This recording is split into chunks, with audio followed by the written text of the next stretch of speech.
This video was intended to inform and educate the public. Longtime Jackson County resident went to pay property taxes, but what happened actually bought him a night in jail. Welcome once again to another episode of the Junkyard News.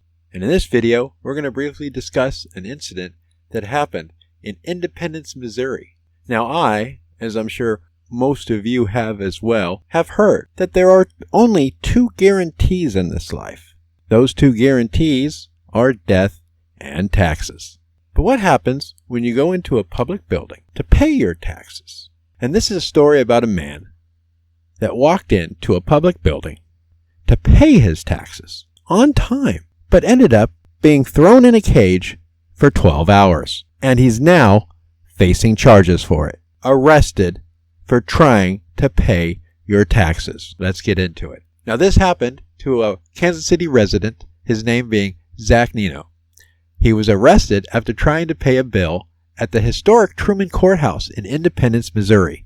Zak told news media that he walked into the building to pay his taxes, and there was a lady standing there, woman I didn't know or recognize, and I said, "Ma'am, I need to pay my personal property tax. Do you know where I could do that?" Immediately she looked at him and said, "I need your ID." And he asked her, "What do you need my ID for?" Nenno says he was confused because he didn't think he had to hand over his identification to pay his taxes.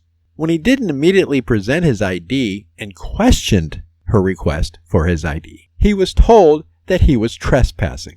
Why? Because he did not provide his identification. And on top of that, he had the audacity to look at this public servant and say, "No, ma'am, I have business to attend here, and this is a public building.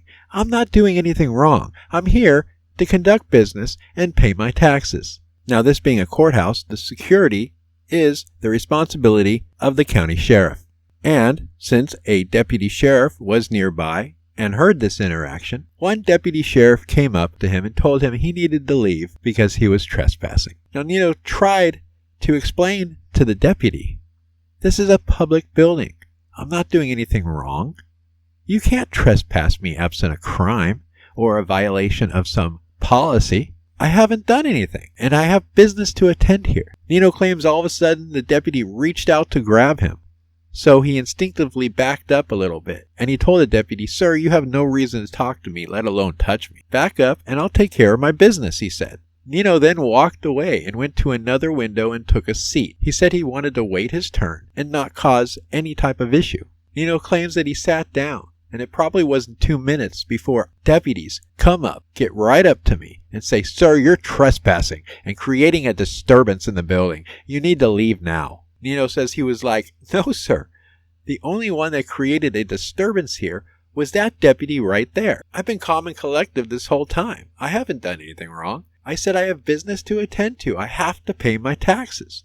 All of a sudden, the deputies reached down and grabbed me, stood me up from the chair, put handcuffs on, and then all of a sudden he said I was resisting arrest, so he spun me around and threw me on the concrete floor. Now, Nenno was arrested and ended up spending 12 hours behind bars, locked in a cage. Why? Because he had the audacity to question a public servant on the need to ID. Now, the interesting part of this is news agencies have asked the county, does somebody really have to show their ID when they go in to pay their taxes? Is that a policy? And news agencies were told, no, that is not a policy. You don't have to show your ID. So this whole thing was created by the public employee that wanted his ID. And when they realized that the trespassing charge wasn't going to stick, the guy hadn't done anything wrong, do you think that they apologized? Do you think that they tried to make it right and say, "You know what, man, we screwed up. All right, we're sorry"? No, they went to their go-to. Instead of charging him for trespassing, they charged him with disorderly conduct and then threw on top of it resisting arrest. Now, the Jackson County Sheriff's Office has confirmed to news agencies that the man is facing 2 charges, disorderly conduct and resisting arrest. Nenno claims his case on those charges has been continued until October, and he claims, "I wasn't resisting arrest." He also shared that he contacted Internal Affairs and has filed a complaint on the deputies.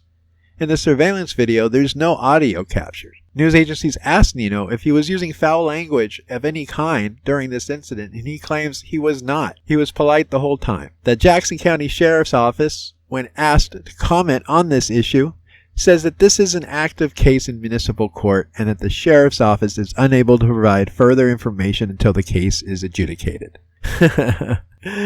Wow. If you don't pay your taxes, they're going to throw you in a cage. If you try to pay your taxes, they're still going to throw you in a cage. I swear you just can't make this stuff up. Thank you again for watching this episode of the Junkyard News. Be careful, people. I'm telling you, one of these videos, we may be discussing an incident involving you in the next one. Videos uploaded by the Junkyard News are helped in part by viewers just like you. You can show your support for this channel by clicking the thumbs up, sharing our videos, or hitting that all-important support button on our channel page. Don't want to miss a video or a story? Make sure to check us out and like us on Facebook at The Junkyard News.